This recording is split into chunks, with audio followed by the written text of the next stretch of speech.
Welcome to Lifestyles of the Strange and Exotic Random Book Review. In this, I got at the will. I had bought what I had bought. Went by, there's like the kids' bookshelf, and then like the other books are on the other side, and I just kind of, and I had looked at the bookshelf originally when I first came in, but I would go by and I'm like, Hellboy. So I had to go back and buy this. And it is Hellboy, Conqueror Worm by MacLeod. So, yeah, I had to have this. And these are really expensive, the graphic novels. I mean, when you go into the bookstore, they're like, and you want to buy like the whole series of them, it's like 20 bucks or stuff. This says $17.95.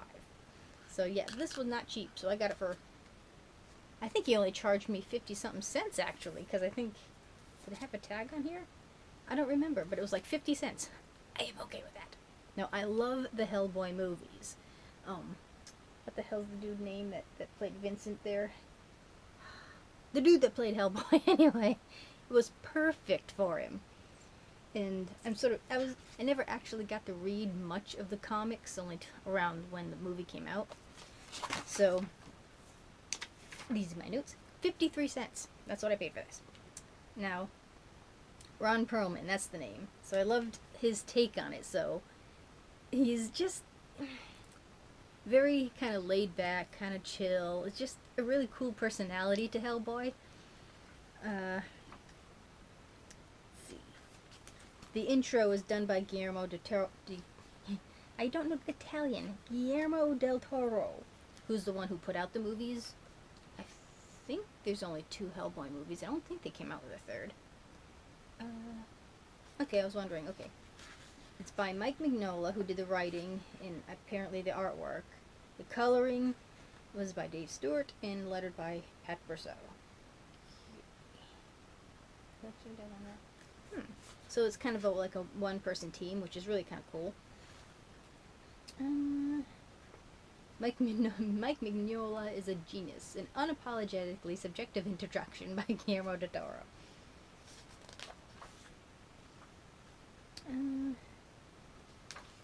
And when you read, now, Hellboy is basically a demon from hell who somehow ends up, I can't quite remember if it was because of the Nazis doing something, I think so.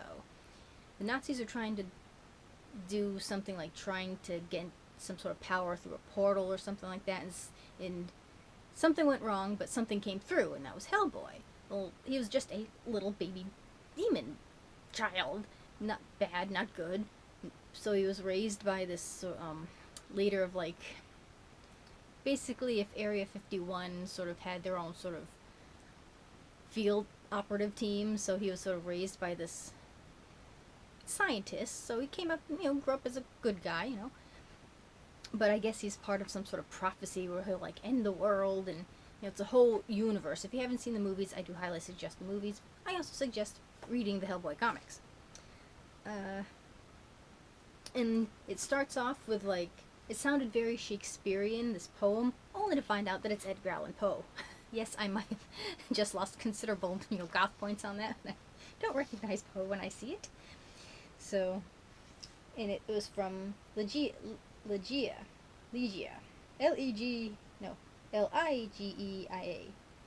by Edgar Allan Poe. Sorry, Poe. And this is, well, it starts off in like World War II and the whole Nazis things, but it always refers to that, and it's always sort of this constant threat, kind of like how Red Skull is to Captain America, but it is set in modern times, and it is a very limited color palette, so it's very stylized. It's definitely not like a bright, happy, chipper type of coloring. It's very kind of dark, not necessarily morose, but it is a very limited color. Very, as you can tell, lots of blues, grays, very shadowy, almost like Frank Miller Dark Knight type vibe to it. This, you can go into this and understand the story, and it does sort of refer to other collections, other Hellboy comics, but you don't get lost. You kind of know, okay, this is the bad guy, this is the good guy, this is what's going on, and it's a snippet into the world, but you're not like, what the hell's going on? You can still kind of relate to the book if you haven't read others. It's kind of a strange end of the world story. It's just like, really, that's how you want to end the world? It's kind of, it's in some ways, well, Hellboy is sort of tongue in cheek, so the plot to the story is kind of, it's silly, but you're kind of like, it's amusing and strange. It's just fun. Hellboy is fun.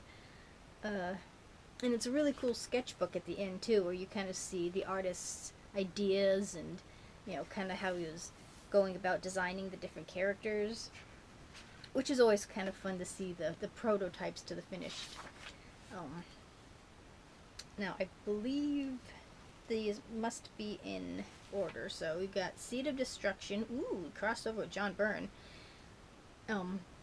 John Byrne is somebody I recognize through Wonder Woman because I collected some John Byrne. Wake the Devil, The Chained Coffin and Others, The Right Hand of Doom. This is Conqueror Worm.